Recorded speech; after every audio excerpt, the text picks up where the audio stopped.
এক easy আর্নের account থেকে অন্য ইজি আর্নের অ্যাকাউন্টে ব্যালেন্স ট্রান্সফারের সিস্টেম। মাই ট্রানজ্যাকশন, তারপর সেন্ড মাই ব্যালেন্স। কারেন্ট অ্যাকাউন্ট ব্যালেন্স আমার আছে $46।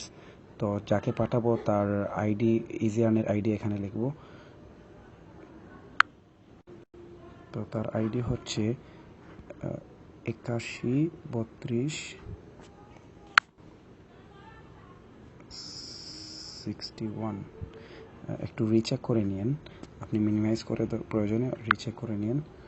এটা হচ্ছে 813261 813261। ঠিক আছে, তারপর অ্যামাউন্ট লিখবেন। অ্যামাউন্ট আমি সেন্ড করব $20, 20 লিখলাম। তারপর বোঝার জন্য একটা নোট দিয়ে দিন, যে কোনো কিছু।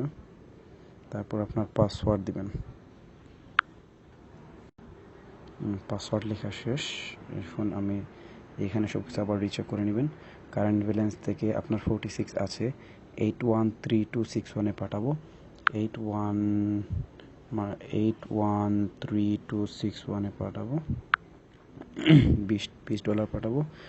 বিসমিল্লাহির রহমানির রহিম।